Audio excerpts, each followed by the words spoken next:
आपल्या स्वप्नांना प्रत्यक्षात आणण्याच्या प्रवासात ध्येय म्हणजे नेमकं काय? ती फक्त एक डायरीमधली यादी असते की त्याहून खूप अधिक काही? हा प्रश्नच खूप महत्वाचा आहे. आज आपण याच विषयावर खोलात जाणार आहोत. आपल्यासमोर आहे डिकोडिंग पर्सनल फायनान्स या पुस्तकातलं एक प्रकरण, जे खास आर्थिक ध्येय म्हणजे फायनान्शियल गोल्स ठरवण्याबद्दल आहे. हो, आणि यातला उद्देश फक्त पैसे कसे वाचवायचे हे नाहीये. नाही, अजिबात नाही. तर आपल्या स्वप्नांना एक नकाशा कसा द्यायचा, एक दिशा कशी द्यायची, हे समजून घेणं आहे. बरोबर. या प्रकरणात सुरुवातीलाच जिम रॉन नावाच्या एका विचारवंताचा उल्लेख आहे. ते म्हणतात की यश हे काही गाठण्याचं ठिकाण नाही, तर तो अनुभवण्याचा एक प्रवास आहे. आणि या प्रवासाच्या केंद्रस्थानी आहेत आपली ध्येय. मला त्यांची एक कल्पना खूप आवडते, कोणती? जहाजाची आणि ध्रुवताऱ्याची. हो, तीच. ते म्हणतात, या प्रवासात आपण एक जहाज आहोत आणि आपली ध्येय म्हणजे आकाशातला ध्रुवतारा. आता विचार करा, ध्रुवताऱ्याशिवाय अथांग समुद्रात जहाज कुठे भरकटू शकतं? अगदी. तसंच ध्येयांशिवाय आपलं आर्थिक जीवनही दिशाहीन होऊ शकतं. चला मग बघूया यात नेमकं काय दडलंय. जहाजाचं उदाहरण तर अगदी अचूक आहे. कारण ध्येय फक्त आपल्याला कुठे जायचंय हे नाही सांगत, तर ती आपल्या महत्वाकांक्षेला एक आकार देतात, एक शिस्त देतात. बरोबर. पण या पुस्तकातला एक विचार मला जास्त महत्वाचा वाटतो. लेखक म्हणतात की ध्येय गाठल्यावर जे मिळतं त्यापेक्षा ते गाठण्याच्या प्रक्रियेत आपण जी व्यक्ती बनतो ते जास्त मौल्यवान आहे. वा, म्हणजे फोकस हा केवळ पैशांवर नाहीये. नाही, तो स्वतःच्या विकासावर आहे. ही प्रक्रिया आपल्याला केवळ श्रीमंतच नाही, तर एक अधिक चांगली, अधिक शिस्तबद्ध व्यक्ती बनण्यास मदत करते. खरंय. आणि यात असंही म्हटलंय की ध्येय मोठी असली पाहिजेत. इतकी मोठी की ती आपल्याला सकाळी लवकर उठायला भाग पाडतील आणि रात्री उशिरापर्यंत जागं ठेवतील. हो, पण इथे मला एक प्रश्न पडतो. समजा एखाद्याने मोठी ध्येयच ठेवली नाहीत किंवा काहीच ध्येय ठेवली नाहीत, तर मग काय होईल? याचे परिणाम खूप गंभीर असू शकतात.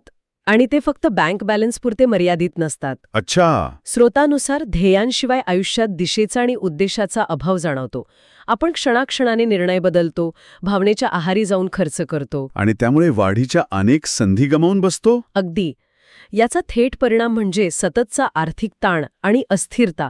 विशेषतः रिटायरमेंट प्लॅनिंग तर दूरच राहतं, पण साधं संपत्ती निर्माण करणंही खूप कठीण होऊन बसतं. म्हणजे आयुष्यभर फक्त पोटासाठी धावत राहायचं, पुढे जायचंच नाही. बरोबर, तीच परिस्थिती होते. ही धोक्याची सूचना तर गंभीर आहे, पण हे सगळं हवेत बोलण्यासारखं वाटू नये म्हणून स्रोतामध्ये एखादं खरं उदाहरण दिलं आहे का? हो, आणि ते खूप प्रभावी उदाहरण आहे.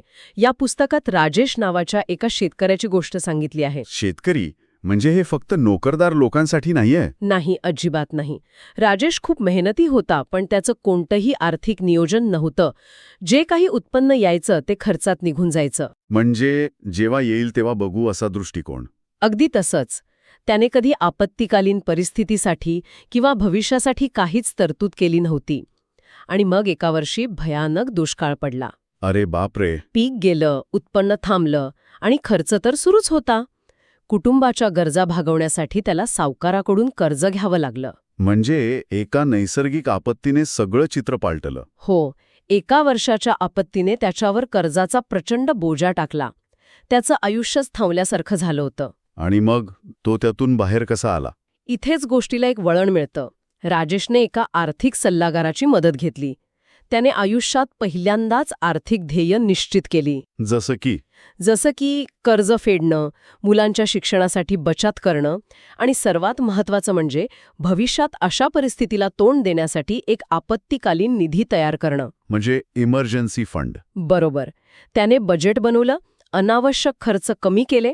त्याला त्या एका वाईट वर्षाच्या नुकसानातून बाहेर यायला तब्बल 5 वर्ष लागली. 5 वर्ष. एका चुकीची केवढी मोठी किंमत मोजावी लागली. हो, पण या अनुभवातून तो आर्थिकदृष्ट्या खूप काही शिकला. आज तो पूर्वीपेक्षा जास्त स्थिर आणि सुरक्षित आहे. यातून हेच सिद्ध होतं की तुम्ही कोणीही असा, शेतकरी, नोकरदार किंवा व्यावसायिक, आर्थिक नियोजन आणि स्पष्ट ध्येयांशिवाय पर्यायच नाही. अगदी बरोबर. राजेशची गोष्ट ऐकून हे तर स्पष्ट झालं की नियोजन नसेल तर काय होऊ शकतं. पण मग प्रश्न असा येतो की सुरुवात कुठून करायची? प्रत्येकासाठी ध्येय सारखीच असतात की वयानुसार ती बदलतात? खूप चांगला प्रश्न आहे, कारण प्रत्येकाचा प्रवास वेगळा असतो की नाही. हो. या पुस्तकात एका चित्राद्वारे गाडी, घर, प्रवास, मुलांचं शिक्षण आरोग्य आणि निवृत्ती अशी अनेक संभाव्य ध्येय दाखवली आहेत. म्हणजे ध्येय खूप वेगवेगळी असू शकतात. पण सुरुवात करण्यासाठी काहीतरी मार्गदर्शक तत्व आहेत का? हो, लेखकाने वयाच्या वेगवेगळ्या टप्प्यांवर कोणती सर्वसाधारण ध्येय असू शकतात याची एक ढोबळमानाने रूपरेषा दिली आहे.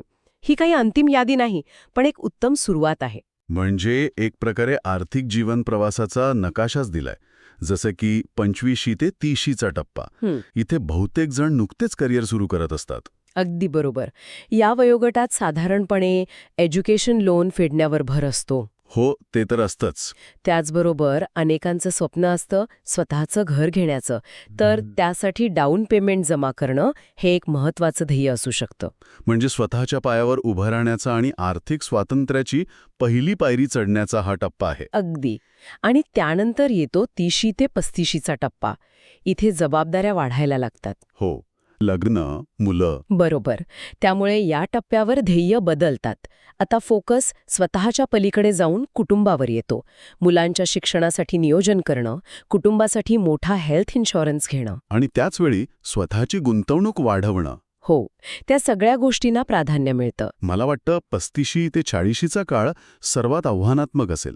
कारण इथे अनेक ध्येय एकाच वेळी समोर उभी असतात. तुम्ही अगदी अचूक मुद्दा पकडला आहे.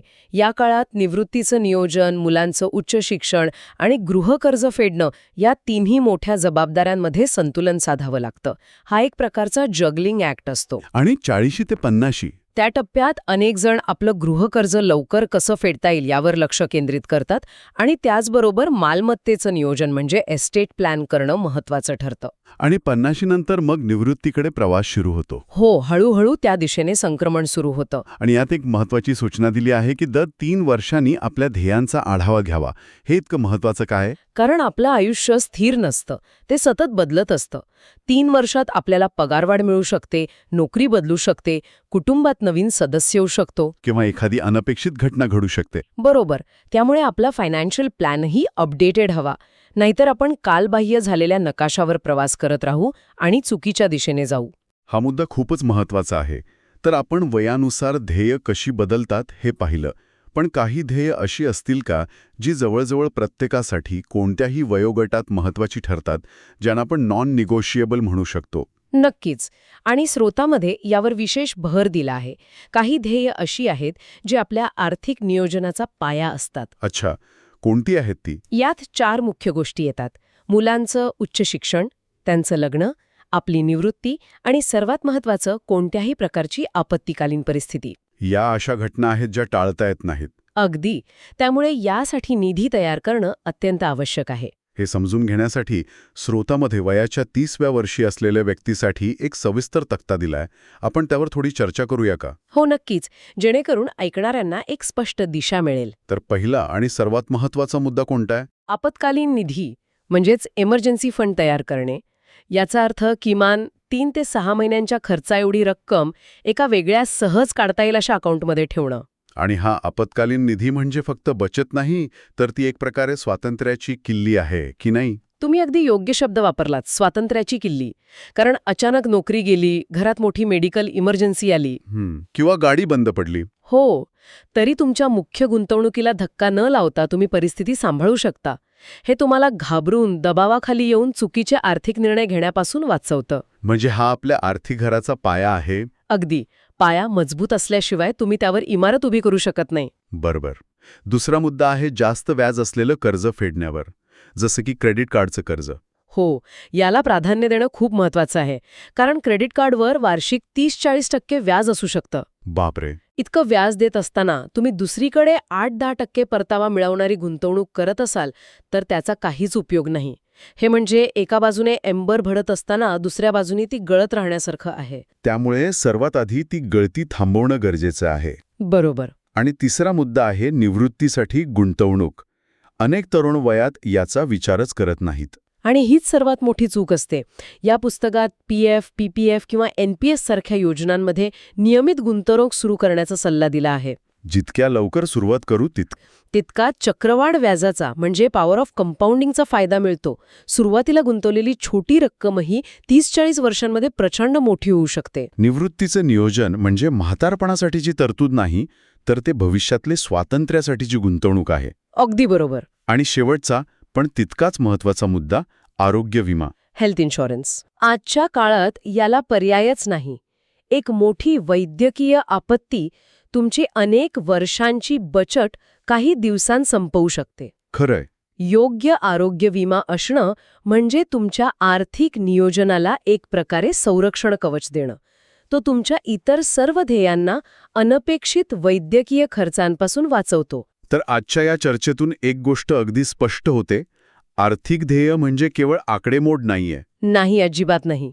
ते आपल्या स्वप्नांना दिलेले एक ठोस कृती करण्यायोग्य स्वरूप आहे. जिम रॉनच्या भाषेत सांगायचं तर प्रत्येक ध्येय हे एका लहानशा बीसारखं आहे. हो. एकॉन. हो. जे योग्य नियोजन आणि शिस्तीची काळजी घेतल्यास आर्थिक यशाच्या विशाल वृक्षात म्हणजे ओक ट्रीमध्ये रूपांतरित होतं. आणि ही कृती सुरू करण्यासाठी श्रोतामध्ये शेवटी काही प्रश्न विचारले आहेत, जे प्रत्येकाने स्वतःला विचारायला हवेत. कोणते प्रश्न आहेत ते? जसं की पुढील 1, 5 आणि 15 वर्षांसाठी आपली आर्थिक ध्येय कोणती आहेत, आपल्या कोणत्या जबाबदाऱ्या आपल्यासाठी सर्वात महत्त्वाच्या आहेत, आणि या सगळ्या ध्येयांपैकी सर्वात आधी कोणत्या ध्येयावर काम करायला हवं. या प्रश्नांची उत्तरं शोधली की आपला स्वतःचा आर्थिक नकाशा तयार व्हायला सुरुवात होते. बरोबर. आपण ध्येय कशी ठरवावीत आणि ती का महत्वाची आहेत हे राजेशच्या उदाहरणातून आणि वयाच्या वेगवेगळ्या टप्प्यावरून समजून घेतलं. पण श्रोतामध्ये एका गोष्टीचा उल्लेख नाही ज्यावर मला विचार करायला आवडेल. सांगा. आपण नेहमी अनपेक्षित संकटांसाठी नियोजन करतो, जसं की आपत्कालीन निधी. पण विचार करा, जर आपल्या आयुष्यात एखादी अनपेक्षित पण सकारात्मक घटना घडली तर? म्हणजे? जसं की अचानक मोठी बढती मिळाली, लॉटरी लागली किंवा व्यवसायात मोठा फायदा झाला, तर अशा वेळी आपल्या ठरवलेल्या आर्थिक योजनेत बदल करून त्या संधीचा सर्वोत्तम फायदा कसा घ्यावा? खरंय, हा एक वेगळाच विचार आहे. हो, म्हणजे जेणेकरून आपल्या दीर्घकालीन उद्दिष्टांना धक्काही लागणार नाही आणि त्या अतिरिक्त पैशांचा योग्य वापरही होईल. यावर विचार करायला नक्कीच हरकत नाही.